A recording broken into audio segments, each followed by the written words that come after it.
Why is the catnip rogue? Why am I wearing shades? You will find out the answer to that question and many more next week on Dragon Ball Z. I'm wearing shades because I'm chopping wood, and I don't want splinter in my eyeball. That wouldn't be pleasant at all.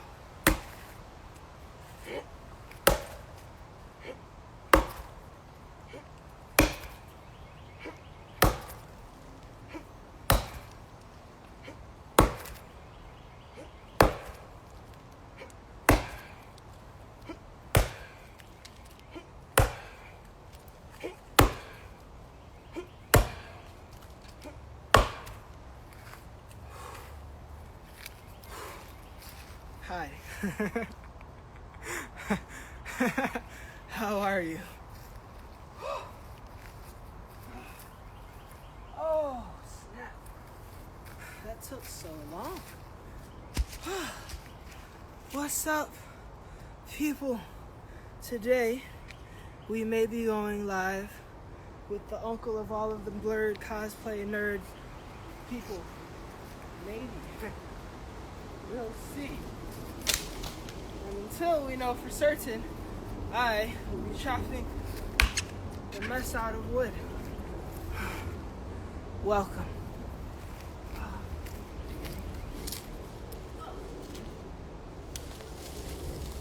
A tree fell in front of my house. Cosmic Fro, oh my gosh, you're here. Welcome. Are you willing to be drafted today? Is this a drafting day or a non-drafting day for you? I'm doing yard work because there is a yard and it needs work. Outside Juaso, yeah, that's necessary right now because they're picking up the trash tomorrow. So I gotta get this tree broken down so that I can put it in front of the house. And then once it's in front of the house, then they'll take it away and it won't decompose on my property.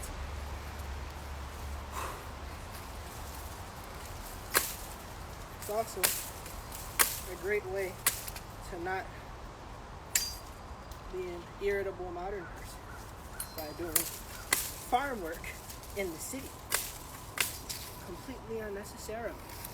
When you do farm things in like an urban environment, it makes the urban environment be way more tolerable.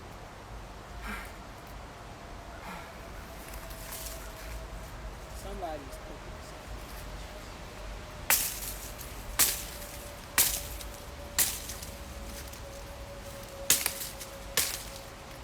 I can just snap this off.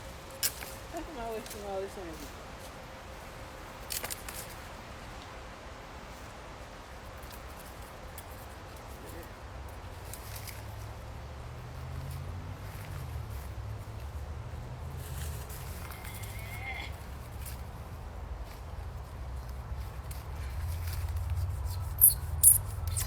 Between knocking out this episode or going to gymnastics class.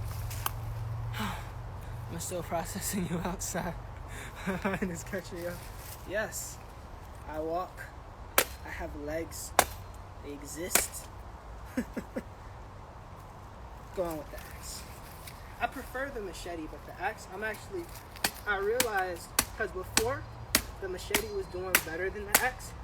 And then I realized that's just because I'm better at swinging a machete than swinging an axe. This looks like a bow. Can you imagine if you just pew? It's so tight. Just pew. All right.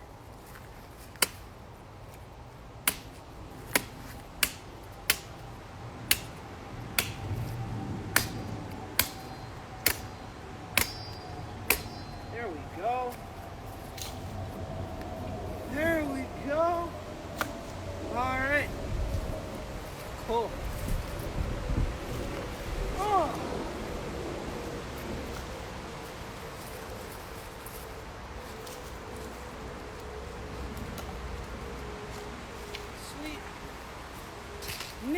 got trees. Hello, people. Estamos aquí esperando para rogue catnip. And until rogue catnip comes, we'll be chopping down trees with machetes. I forgot. I was hyped to go to gymnastics class too. I don't want to go to gymnastics class for like a month now. Then I realized, dang, I did promise that I would be in attendance for a live at 7. So today is tomorrow to yesterday. Home comes, then y'all have an episode. If not, we might have a conversation here anyway. What's up? Yeah, we were waiting for our illustrious guest. There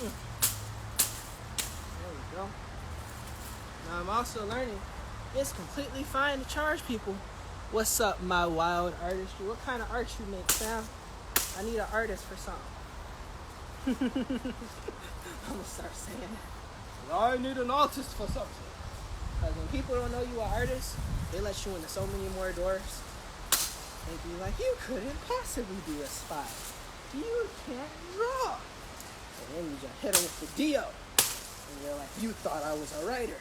But that was me, an artist, this entire time. And your next line will be, do you know how to use Midjourney? Which I do. Midjourney is actually a beautiful tool. But the problem with Midjourney is that it doesn't work with cool poses. Like if I could set up a figure, like in 3D.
Battery. I can't see inside with my shit. It was right in front of me. Problem with having all black accessories.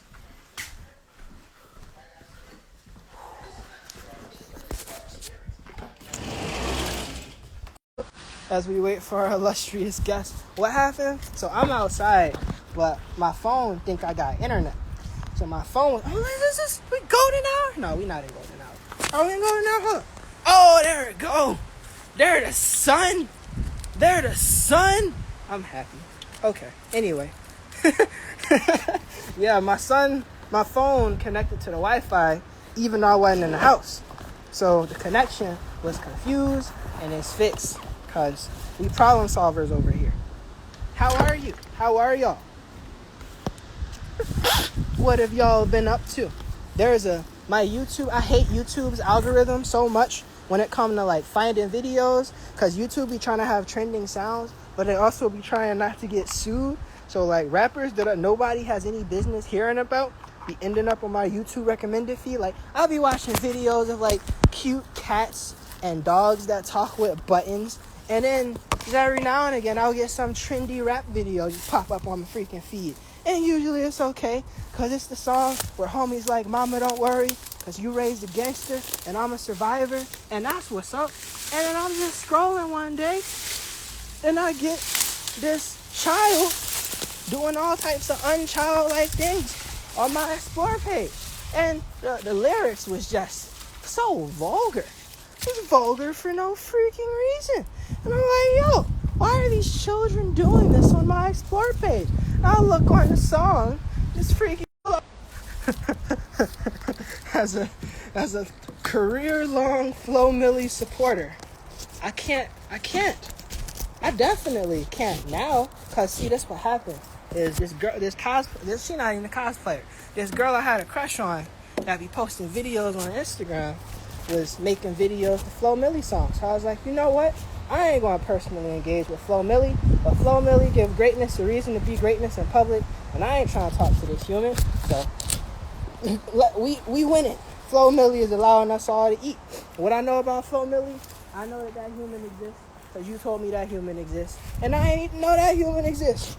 I mean, I'm glad they get to feed their family and buy whatever debaucherous clothing they desire, but I don't need that in my life. I don't need videos in my life either. Got enough videos on my phone. Oh, the illustrious guest of honor has come. Welcome. How are you? How are you doing? This most wonderful of days. I look forward to speaking to you.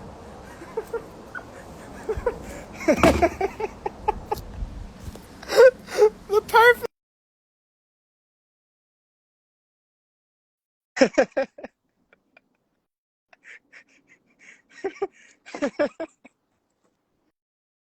All right, let's see the request button. Oh, snap. Where's the sound? Hello. What in the world of Doing mountain yard are you work. doing, man?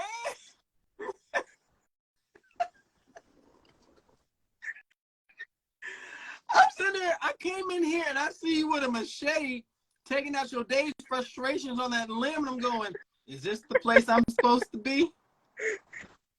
Yeah. Do I really belong here? We need more blurred representation. We don't all get to play video games and read amazing. I wish I could read books, yo. My imagination was tanked with social media. The higher my social media consumption got, the worse my imagination got. And I used to read books, and I just look at the words and see images to the point that I didn't even realize I was turning pages. And then like 10 minutes would pass, and I'd be halfway done the book. And it was like I watched the movie, and now I just be reading words. Bruh, that's the only thing I got. Yo, honestly, you know, I get it, I guess, because I was such a bibliophile growing up, because books was my escape. That's how I could get away from the real world, whether I went to Faerun or I went to Bag End, or I was going to take out Sauron, or if I was somewhere in the future, that was where I went. That's where books took me. So yeah, I'm still a nerd, a book nerd and everything, and yay, you know, and I agree with you.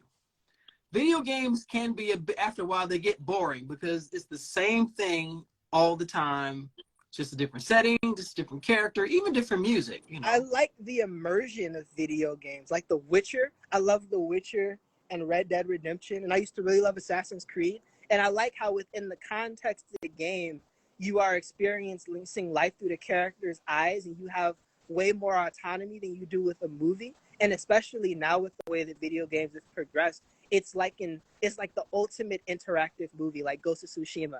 Like after Ghost of Tsushima, I never need to play another game about Japanese history again, because I can go in there and live the exact Ronin life that I've always wanted to live. They did such a brilliant job with Ghost of Tsushima. They did a brilliant job. When I tell you, visually, you were transfixed. You could not help but watch this I was actually watch someone playing who's bad at it. And I would watch it like I was watching a movie. It's like the hero's never gonna live, but let's go. What you got? What's good? Let me get my beverage. Hold on. You about to die? I'm gonna get my beverage. We'll be back. We'll hit the reset button. I don't know. Video games have come a long way. If you think about where we were mindset wise when they first came out, starting with Pong, we were transfixed on 2 lines and a dot. I'm gonna get you, bing. Come on now, what you got, bing? Come on, your mama, bing. Your mama's in the kitchen. Oh, I'm sorry, my mama, bing. Going back and forth. Like, and now you see where it's gone between. I mean, we had Pong and then Super Famicom, and then we had the arcades, and you had Nintendo. Then you have Sega, and then you had Super Nintendo, Nintendo 64. You had Sega Genesis, a Sega Saturn, Sega Dreamcast, all the way up until now. And I look at it now and I go, it seems like the appeal isn't there anymore. Yeah, because you can only, there's a lot of companies, because they're spending so much, their willingness to explore is going down. But the beauty of the era that we have now is you have platforms like Steam where independent creators can put their projects out into the world and have them supported and tested. And in that same space with storytelling between Webtoon and Line and Instagram and Tumblr and Twitter, creators are able to give things that the regular market doesn't. Because in order for Marvel to sustain itself, Jean Grey got to get brought to life and die again. Wolverine got to die and kill a whole bunch of people. Batman got to save everybody in the DC universe. Superman going to go evil and then go back to being Jesus and then go and be evil again. Like, there's cycles in the predominant culture, but in independent programming, you do whatever the heck you want. Like, my favorite comics come from Image. My favorite video game concepts come from Steam, and my favorite movies are generally still the high budget ones, or the ones that are international. Just because the way that I expect a movie to look and be is at a certain caliber. But every now and again, I'll be surprised on YouTube. There's a channel called Goblins, and they're from France, and they're an animation studio, and they just make these beautiful sun-soaked cartoons that just, it gives me the same feeling Ghibli gives me. Oh my gosh, Ghibli Studios. Woo! Lupin the Third, The Castle of Cagliostro will forever be my hallmark. Forever. I have watched that one movie 70 times. I never get tired of it. I mean, if you know anything about Castle in the Sky, Howl's Moving Castle, Kiki's Delivery Service, Spirited Away, Ponyo, Pocoroso, if you know about any of those, you are up. Because I had a conversation with someone not too long ago about how far we've come from where we were and how the journey has progressed. And when you listen to them, you realize that there are some who do not want to go back in history. They don't want to go back to where it all started because to them, it's irrelevant. We're here now. No. Like everything, there's a foundation. There's a start to the story. So find out where the story started, because you may have more of an appreciation for that game when Halo came out, or that game when Street Fighter came out, or when Final Fantasy came. Doesn't matter who made it. It had to start somewhere. That's a fact. And the beautiful thing about art and creation is over time they change, so they're never really the same. Like my first game system was a Nintendo Wii in like 2008. And I used to read Nintendo Power Magazine and Game Pro and Game Informer. So I'm scrolling through Nintendo Power Magazine, and they're talking to me about Bonk. And I'm like, well, I've never heard of Bonk before. I'm going to go see if I can find Bonk. TurboGrafx 16. So I go onto the freaking virtual game channel thing they got where you can buy a thing with the points, and I see Street Fighter in there. And I'm like, yo, there's like 3 of these. I thought there was only one Street Fighter. And then I see all of these games like Zelda. See all these games that I'd known the names of, but I'd never seen in those forums. And because they're like, I was 8, so I wasn't really scrolling the internet like that. So I just bought as much stuff as I could. I played the TMNT game. Like the TMNT side-scrolling game. I was having a blast with them games, not knowing they was released on the Sega Genesis and the I don't even know what the Nintendo console. Yeah, I don't know what the Nintendo console was called, but all of them old systems, I didn't even know it was a part of. I just knew, dang, there's 1,000 games that I have access to now on this one device. Oh yeah, oh yeah. So for you, I gotta ask you this question, nephew. What was the most influential video game you ever played? Assassin's Creed Brotherhood, because it was the first M-rated game I ever played. I was like 13 years old. Because I couldn't play the game, I read the novel in church because I had a Nook e-reader. So I read the novel in church to Assassin's Creed 2. I knew Brotherhood came after it. So I got Brotherhood, and I already knew what the heck was going on because I read the book for 2. And I'm in there, and all the things that I love, parkour and martial arts and killing the white man, just all in one video game. And it was my favorite experience. Oh gosh. I see anger, y'all. I see rage. I feel it on this side of the world. I feel it. My ribs are shaking. My stomach is quivering. I feel it.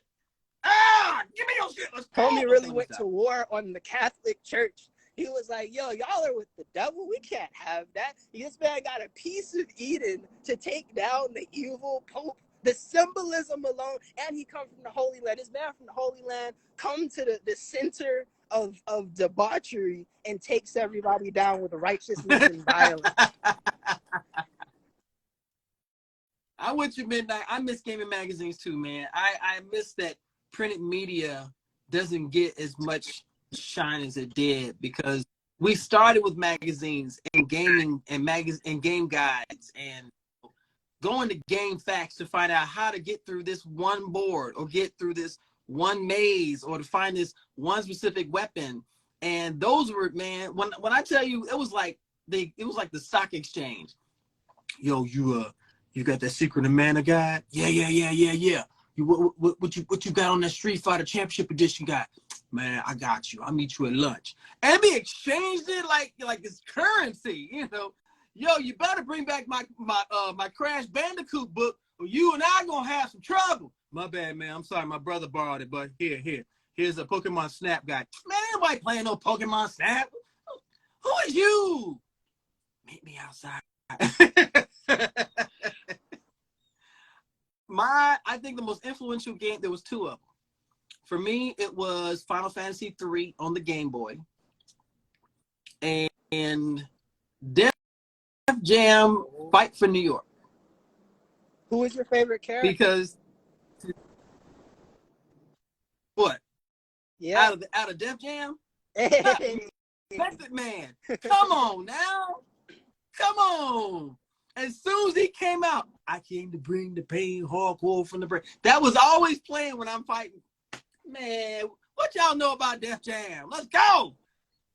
Gerd. Hey, Gerd. Hi, Gerd. Hi. Hi, Gerd's in here. Hi, Gerd. Hi. It's good to see her.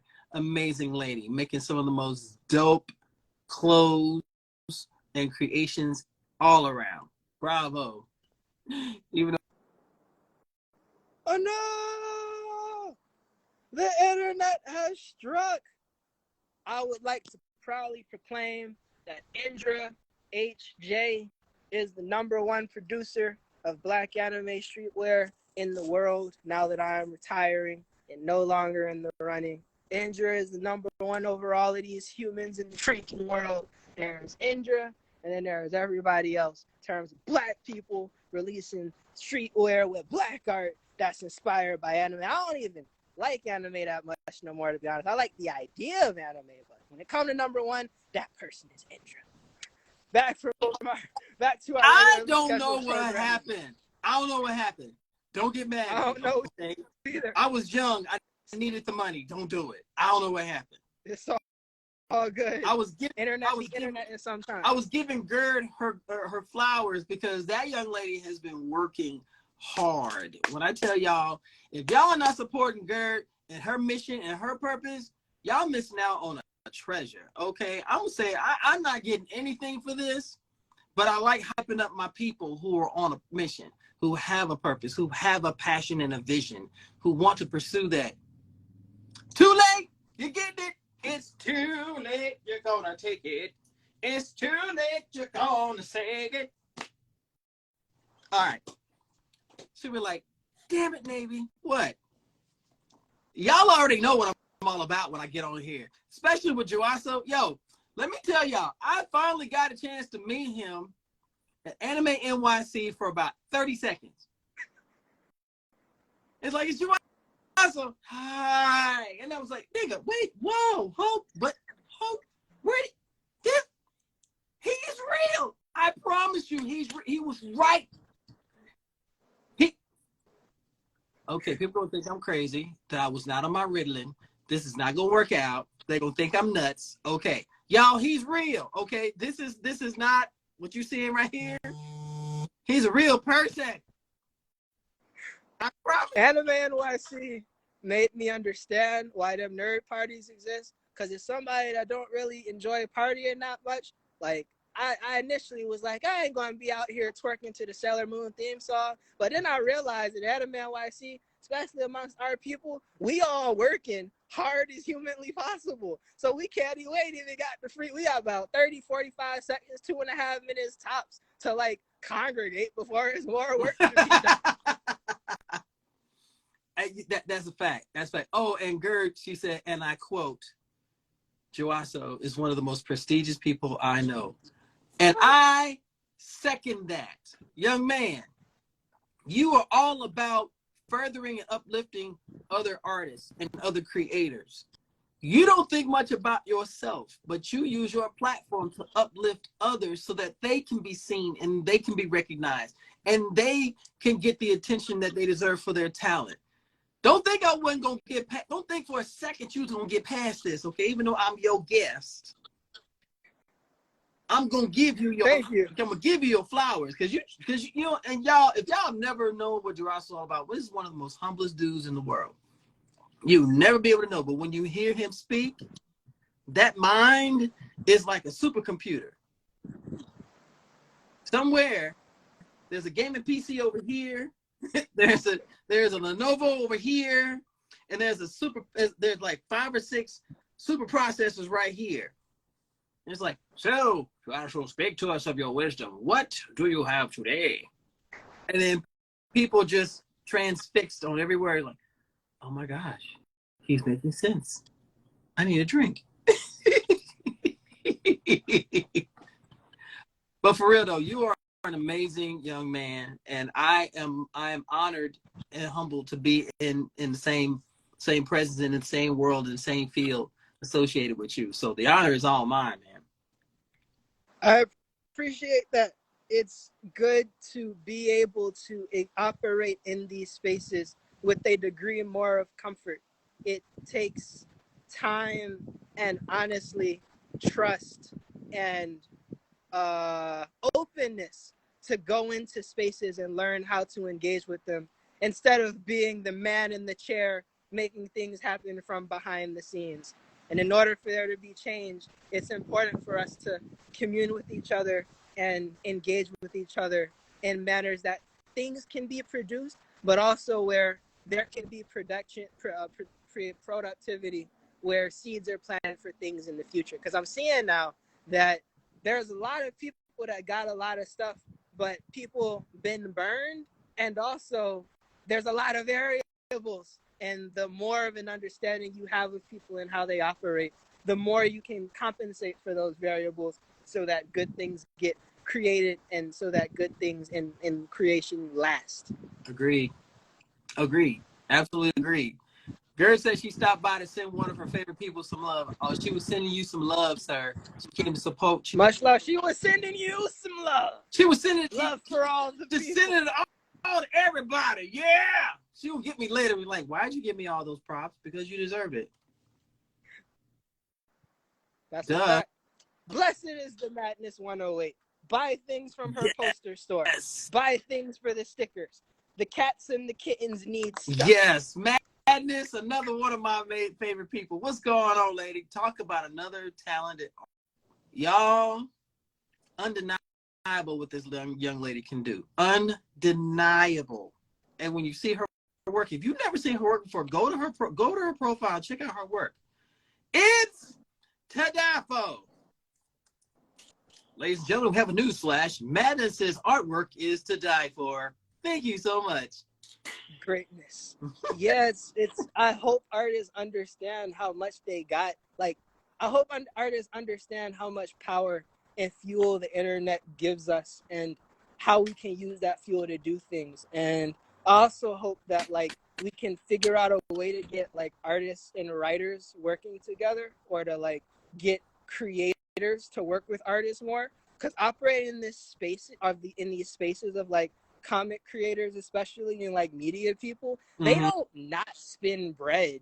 They just spend it very wisely. So, like, most of the black comics you see ain't drawn by black people, because they got people in Brazil and Philippines and Nigeria drawing the stuff, and it keeps the cost down, which is cool. But I feel like we are in a position where we can negotiate to have projects under our belt and put Yes. ourselves in positions to, like, enter the comic industry. We see Nicholas Draper Ivy drawing static and having creative input in drawing static. And we've been watching that man draw manga for the last 5 years. This man, they let this man make a static manga, and it's in comic book stores all across the country, because he ain't stopped what he was doing, and he allowed himself to work with people. And that's what happens when our people work with each other. But the circumstances to have that happen, I think, are worth bearing, so that things like that can come to fruit. And we'll see if he pours into other people in the future, other creators in the future, Mm-hmm.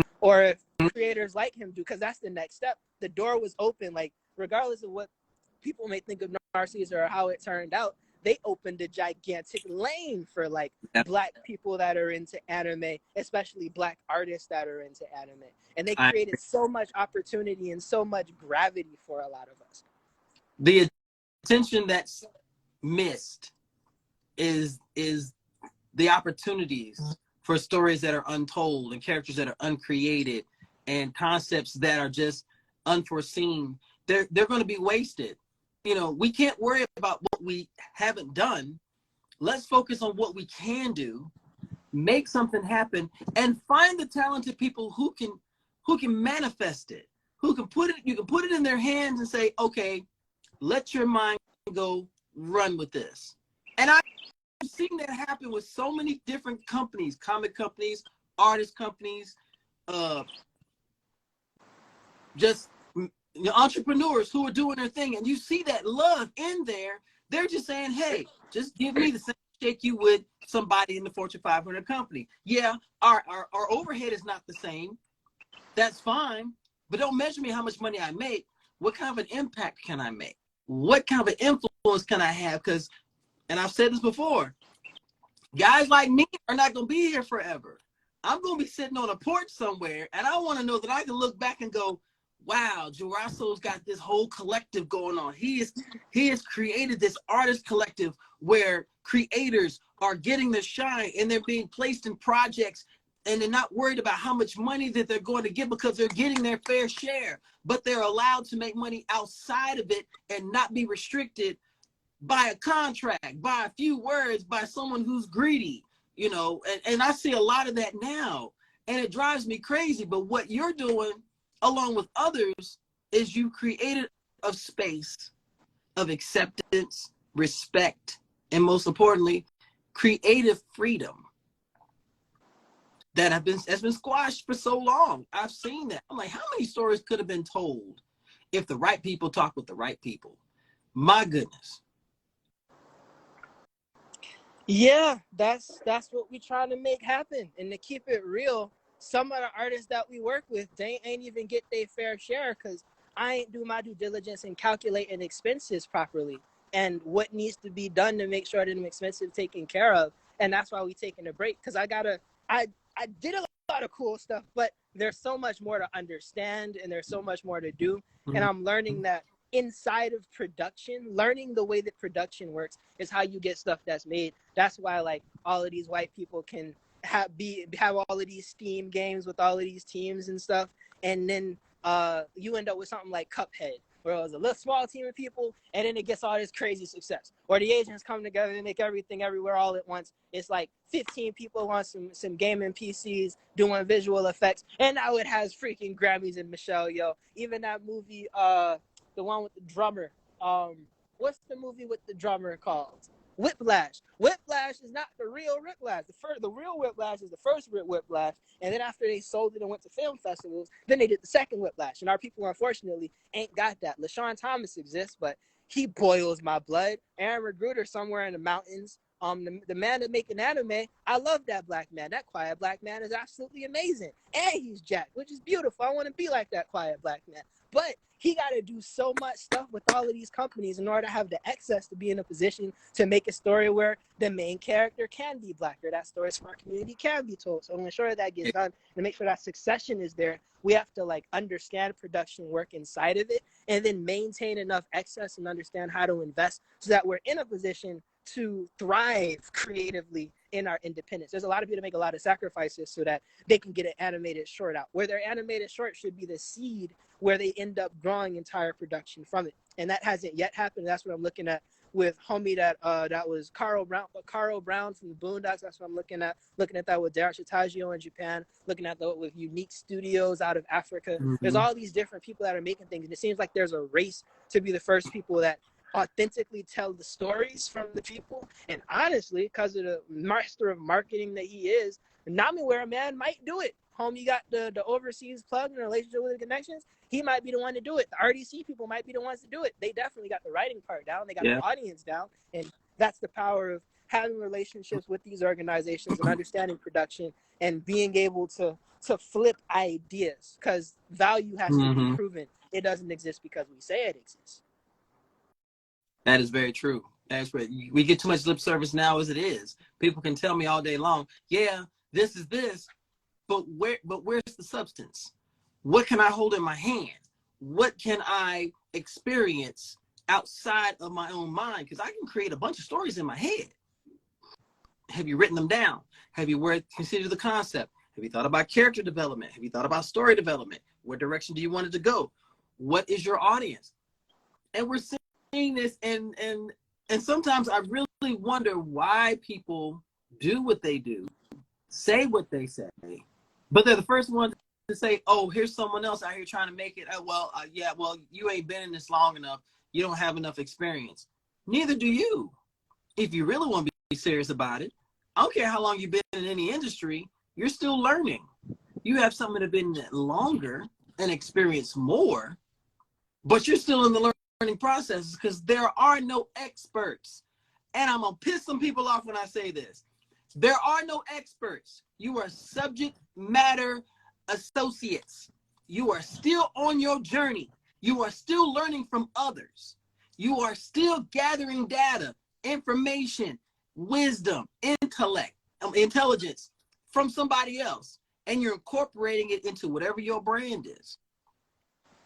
So you may say, well, I'm an expert in it. That's great, but who's above you? And what have you contributed to the table? Have you invited other people to the table?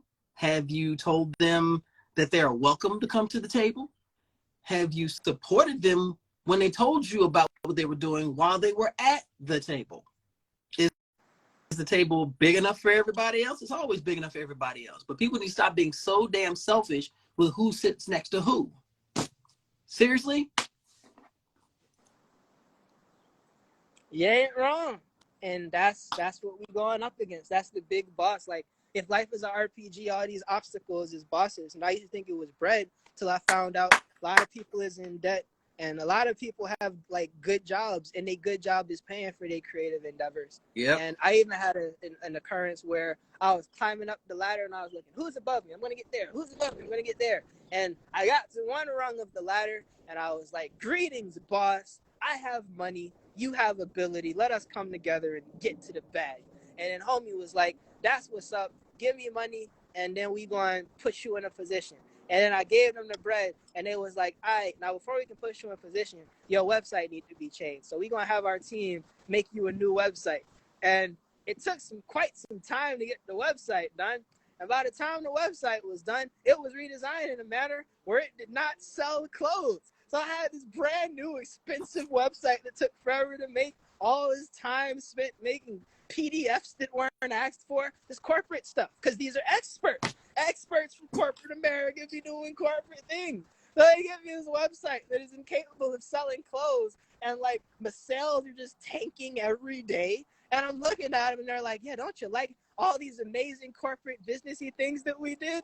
And I'm saying there's no money. And they're like, don't worry about the money. You need professional presentation. Because how are you going to sell yourself to these companies? Whoa! And I realized that's the game is that you playing with corporations. Is corporations is kowtowing to other corporations, and they going up the ladder of corporations just like I'm going up the ladder of culture. But the problem with the ladder of culture is that culture builds on top of each other, where you have the Jamaicans, and then Cool Herc brought the sample in, and then the sampling and DJ thing allowed the samples to be brought in, and then after the samples got brought in, then Africa bought the thing with the synths, and then after the synths you had DJ Premier and the MPCs and Dilla and stuff, and then Just Blaze and Kanye built on top of that, and then Metro Boom and all them people built trap stuff out of that, and now everything is digital and nothing is really physical. You can do everything off a laptop, and culture stacks on top of itself. But with corporations, you got Coca-Cola that owns everything, and Disney that owns everything, and Viacom that owns anything. And if Viacom go down, I was like 10 years old, and all the Viacom channels just disappeared. And that's when I realized America is a very scary place. Oh my goodness. We got to keep our feet on the ground. As much as we want to go to the clouds or go to the high rise, we still got to keep our feet on the ground. We've got to maintain whatever footing, whatever foundation we have set. If we want to collaborate with other people, just know that it's going to be a fight. But if you're passionate about it and your drive is strong enough, that it doesn't matter what happens. People are going, you know what? And what's funny is you mentioned corporations. People are, if they know that there's something out there that they can try to take advantage of, they're going to make the deal as sweet as possible. They're going to make it as appealing as they can. Here, this contract says you will get royalties until such a time. You can get this percentage off of our sales. This type for commission. We'll put your personal appearances. All expenses paid. Da da da da. But people don't read that fine print. If within a certain amount of time you do not fulfill your contractual agreement, we will deduct XYZ. We will take you to court. We will go through legal proceedings to ensure that we get the money back that we invested in you. Why does it sound like a K-pop group, huh? Why does it sound like a K-pop group, huh? Why are you making all this music and you're still eating rice in a 1-bedroom place with a 7-guy band? Why? Because people aren't willing to put the work in to make sure that you're not getting fleeced and people aren't stealing from you. That's a fact. And in production, it's equally as important to understand the true cost of things and what you can truly promise things. Because I went to California last year to like do some work. And the crazy thing in California is mad people in California that got a bunch of money, but they spending a bunch of money because all the food is expensive and the rent is crazy. And they might have some unforeseen things to worry about. What I also found in California when I went out there was people was like, yeah, Lee, we'll let you live in our house and drive our car and we'll feed you and stuff, but we can't pay you. And I was like, why can't you pay me? And they were like, because you'll leave. And that's what that upper echelon can be sometimes is you might get locked into a job where you're making $750,000 a year, but you're going to be stressed and you're going to be on call all the hours of your life in order to get that. And after that, after the cost of the therapy and the stress eating and the expensive gym and the cool car and the house and what you need to do to be in certain social positions with that job, you might leave with like $10,000 because sales is not profits. And if there's one thing I learned over the last couple of years, sales ain't profits. And that's why creation is so important and why culture is so important. And why I'm trying to understand how in our culture the funds can be circulated in a manner that makes sense. Honestly, I think the answer is in cryptocurrency, specifically Bitcoin, but I ain't figured that out yet. So until I do, we gotta be here with the people and make sure great content get made, because great content lasts forever. I still listen to Patrice O'Neal bits, and I didn't even know who he was when he was alive. But you know now, don't you? Indeed. He's a great man. He had a jacked up life, had a lot of crazy experiences, but without them experiences, we wouldn't have these bugs.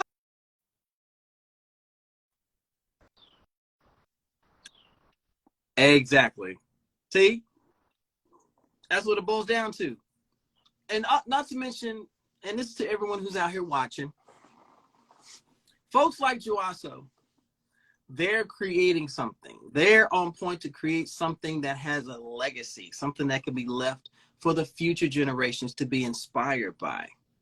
And one of the things that I think is missing is that so many people want to be on board, but they don't want to put in the work. They don't want to support.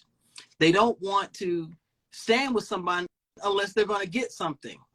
I don't support everybody who's on a creative track. I don't care if I get anything from it. I can care less. I can buy my own stuff, but I want to support someone who's doing a thing, so I will buy stuff from them. I'll buy their shirts, their cups, their bags. And people are like, where'd you get that from? Now I get to be a billboard for a creator who's trying to be out there. Yo, this shirt was made by so-and-so. This bag was printed by so-and-so. And more than likely, y'all have the most power when it comes to helping someone else succeed, especially in our community. Come on now. Nothing, I'm not racist, but white folk, they've got plenty of opportunities. Plenty of opportunities. Good. If they want to support us, great. But we need to support our own first before we worry about doing anything about them. Because you have young artists and writers and future videographers and programmers and directors and producers all out there trying to make a mark. But the problem is that they're not getting support from their own folks. So they got to go outside. But the minute they get the support from people on the outside and they're successful, oh, now you're a traitor. You didn't want to do anything with us, blah, blah, blah. But the catalyst starts with people supporting these artists and these creators. And I hate seeing that. That drives me nuts because I came from a generation where Black creators had it worse than anybody else. We're talking somersaults, half gainers, carrying horses on our back. We damn near had to do everything that you would do at a strongman competition just to be noticed. Not to get the opportunity, but just to be seen. And that mindset is still here in a lot of cases. Agreed. I met Eric Cooper like 4 years ago, maybe in Philly. And homie was telling me how Marvel sued him for cosplaying Spider-Man in the 90s. What?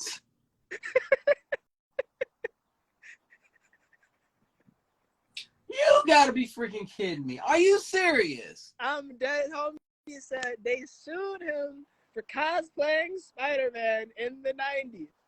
I don't even know if they knew I don't know how they knew he was Black. I don't know how the cosplay around work in that respect. But yeah, homie ended up in a legal situation with freaking Marvel Comics when they was bankrupt after the freaking comic bust, printing all types of unnecessary variants. And these idiots want to worry about what a Black man doing in his spandex. The audacity. They didn't even have Mick cosplay back then. And these people was out here, like, it must have been so hard to get a good Spider-Man costume. And they going to come after this man before sublimation existed. He took his mask at probably a San Diego Comic-Con like, wait, you're Black. Tom, we have a problem.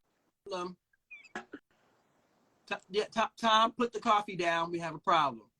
Don't worry about it. Just come here. See that guy in the Spider-Man suit? He's Black. I know. And everybody I've seen before. I know, Tom, it's all right. We'll just go talk to him. And we'll see what's going on. No. Damn it. Why are you calling Stan now? You know that man is volatile. Why are you calling Stan? I ain't true believers. Yeah, it's different, and I ain't understand it until I got involved, and that's why it's so important to be involved in these communities, even if from a peripheral space, because I witness a lot of stuff peripherally, and then go back and study stuff, and like even peripherally, like all the misconceptions that I had were wrong, even down to like women and body positivity and types and stuff. I was like, nah, the Instagram like boobs. So any of y'all complaining about body positivity, y'all tripping because the internet like boobs, and y'all going to get mad likes, and you want to be able to use that to make money. So shut up. And then we ended up dropping the Madness bikinis like 3 years ago, maybe by now. So we dropped the Madness bikinis. Madness got all of these greatness just running around in the Madness bikini. The timeline was blessed. The DM box was blessed. The emails, it was a beautiful time. And I was just, I'm like Roshi, just, it was wonderful. It was a wonderful time of life. And then from the heavens, Nurse Becky just appears from the heavens, make the Stallion videos with the madness bikinis. I'm like, we're going viral. It's out of here. We selling all the bikinis. So then I gotta repost it. And Instagram takes it down. That couldn't possibly. So I put it up again, and Instagram takes it down again. But this is the internet. So I put it down again, and I got like 50 views, and I was like, "You shadow ban greatness? Wow. I didn't understand it was real till I saw it firsthand." And that's why you gotta do things, because like people like me, sometimes we read so much stuff, we study so much stuff, we don't realize that people is really telling the truth when they talk about how they feel. We think they being emotional and stupid, but they feelings be right sometimes. Yeah. Oh yeah. Oh yeah. Goodness. Yeah. Yo, this is one of those times where I say I am so happy to be affiliated with Audacious Black Film, because Brandy is about that mission. She's about giving platform and creating events that are conducive to creative spaces, even if that means creating something completely out of nowhere. I'm excited for the mini-con this weekend because I missed the last one, unfortunately, because adulting. But I said, nah, I'm gonna be there. And she said, good. Can you talk about this? I'm like, yeah. Okay, can you do it twice? Yeah. Okay, and you come in cosplay. Yeah. And then next thing I know, oh gosh, I'm gonna be in cosplay doing it. But you know what? I'm happy to do it. I'm happy to do it. Since minute one, when Brandy reached out to us and said, this is what I want to do, I loved it, because that means this is a history. There's legacy. There is a future for this. So we can bring other creators who are doing their thing, bring them to the forefront to different events like the Minicon and Blerdicorn and any other conventions. This is the time to support people like this, because it takes a lot. It takes a lot of time, energy, money, resources, everything to do this. But it's just like any convention. You don't know what's going on behind the scenes. You only see what you see. And I know what I see. And this is one of the hardest working ladies I've ever seen, y'all. When I tell y'all, and Juaso, you know what? Lee can tell you just as good as I can, if not better. This woman hustles, okay? She goes hard. Brandy is one of very, very few people in this space that really cares about making sure that the people are in position to provide for themselves and to be provided for in manners that will be mutually beneficial. We talked about how content lasts forever, how good content lasts forever. And what she has currently is a library of good content just sitting there, and a library of creators that, if they chose to, much as we chose to, could be making content with each other right now because of the connection that was established by her.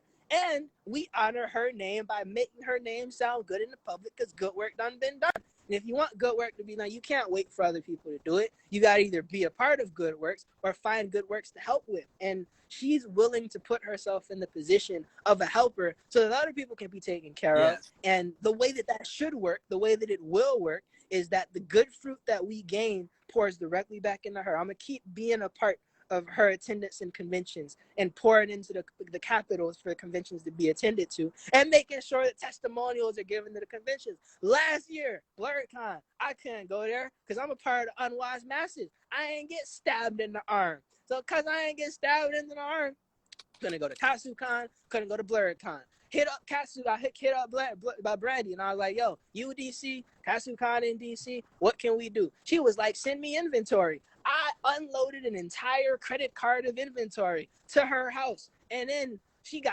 ended up getting the hotel available, ended up getting the car available. We ended up being driven to the Trap in DC to go buy some chicken with mambo sauce, and then next day went to the convention and made $1,000. Blerdicorn, I'm sitting on my couch watching these people live streaming, got sent $1,000 by PayPal, and we black. at conventions, ain't that many black people at conventions. And if they is, they's playing in the snow sometimes. So to have enough of your people that's supporting you at these events, and to have your people present the space where you can be presented, like that's a huge thing. And I hope to see that continue and to be a part of it more as time goes on. You and me both. My goodness. You, man, nail on the motherfucking head. Nail on the motherfucking head with a 9-pound sledgehammer. Just right on top of it. Because for real, how long has it been since we've seen our folks? Now, Brandy's been doing it. You got Hellspawn who's out here trying to do it. You got other organizations who are trying to do it. We're trying to create Afrocentric events where folks can feel that they're welcome. And like you said, playing in the snow. Okay, unfortunately, and I gotta say this, and I'm pretty sure someone's gonna not like me for this, Black folks need to stop being so fascinated with what white people are doing. They need to stop. We need to stop. We need to stop being so fascinated by what they're doing, but you still complain about how come we don't have our own. We have our own, boo-boo. We have our own. The problem is that you don't find it flashy enough to follow it like a lemming. Let me break it down to you. I love listening to K-pop. I'm a K-pop fan, okay? But I am not going to have to turn down the opportunity to see Crazy 8 the Great perform because BTS is in town. So what? Big deal. I want to see my little brother perform. I want to see Hyro do his thing. I want to see Clutch do his thing. I want to see my boys kill it on stage. Why? Because you support those in our realm that are trying to do something worthwhile. Stop being so fascinated by people outside of it and complaining about the people inside of it who are doing it, but they're not doing it flashy enough for you. Okay, because too much flash and light can give you a seizure. So you're gonna just sit there just shaking on the floor. I thought this was where I was supposed to be. No. Where you are right now is looking ridiculous. And I said this before, I'm not trying to be famous. I don't want to be famous. I just want people to just understand that I come from an honest place where being a nerd meant I got yacked upside my head or pushed into a locker. So to see this now, to see this, lack of a better word, renaissance of people like Juaso and people like Brandy and people like the Jasmines and people, y'all, come on now. Roelle's out here doing her damn thing. Yo, you got slamming people. Right? Oh, she thinks she gonna get out of this. She thinks she'll get out of doing a convo with me. She already know. You ain't gonna escape that. She did it once and she tried to get all bashful and whatnot. Like, nah, nah. But I want our spaces, I want our people to stop being fascinated with these people and start working together with these people to make things for other these people. That's what it boils down to. Stop getting mad because, well, I'm going to go to this con because Blerdicorn doesn't have this. Do you know how hard we fucking work every year to put on a convention that's 3 days long for 24 hours? I can't tell you how much sleep I've lost. But I didn't care. When I see the smile on people's faces and they talk about, yo, that was fire. You see that panel? Did you go to that workshop? You go to that performance? Did you go check this out? Did you pick up that shirt that Juaso did over at Audacious Black Film Booth? Did you go check them out about this book that was written? It's all about support. It's all about support. And stop bitching about the wrong things. Let me get off my soapbox. Let me get off. Nephew, I'm gonna be here all motherfucking day because it drives me crazy, and I'm sick of people who want to pick and choose who they want to support. It's an overall mission, y'all. It's an overall mission. Just different pioneers. Agreed. And to finish on that, it's very important for our people to remember that there is a spectrum of blackness that exists. There is not one standard for blackness. There is not one way that blackness exists. If you watching this right now, it's a high probability by choice or force, you not all the way black anyway. You gotta accept all the experiences that done came from your ancestry and your culture and your environment. You might have been hunting buffalo 300 years ago with one of your elders. You might have been selling some of your other elders with your elders a couple hundred years ago. All that's a part of you, but ultimately you control what your destiny is. So if there's a story that you want told, if there's a product that you want to exist, find someone that created and work with them to make it, or find somebody that got it and support them so they can keep making it. And whatever you want to exist will exist. It's mad comics. It's a comic that exists where this black woman draw, and it's this black woman with an afro, and this white man, and it's a manga. That exists for the people that like that in their life.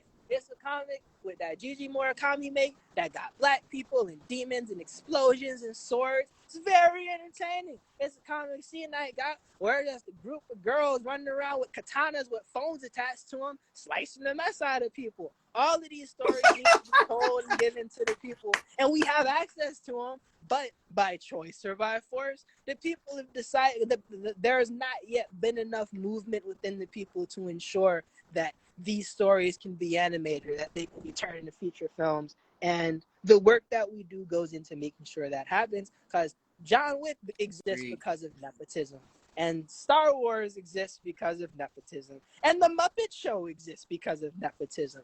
And it's a whole bunch of people that are sold out to the white man, and now they got resources. And we shouldn't be turning away these sellouts just because they sold out to the white man, because they're the people that sacrificed whatever body parts they had to sacrifice so that you'd be in position to get the bag.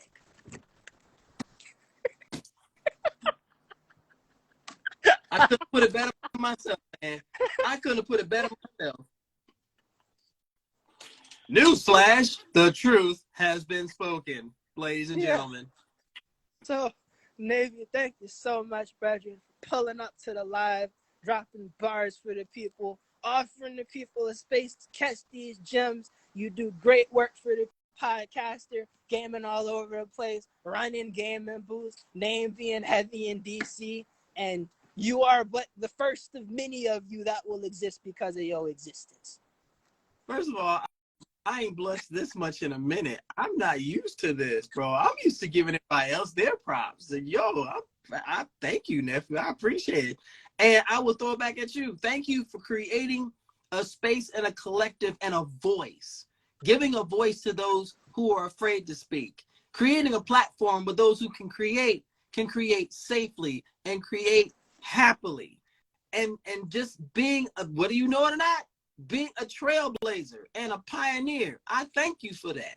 I thank you, because this makes me proud to see this. So I can sit back on my rocking chair on the porch with a Nerf gun shooting kids and tell them to get off my lawn.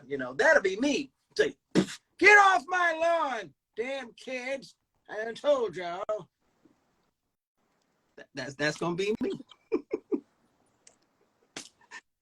Thank you so much for having me, nephew. I appreciate it, man. All day, every day. Yes, indeed. Good work will continue to be done. Have a blessed night. To the people that are here, thank you for coming. Could have been anywhere in the world. You could have been commissioning hentai from one of our friends. You could have been pouring bread into the pockets of the white man. You could have been pirating work from artists utilizing AI with Midjourney or DALL-E 2. But instead, you decided to be here with us, and I appreciate that. Have a blessing.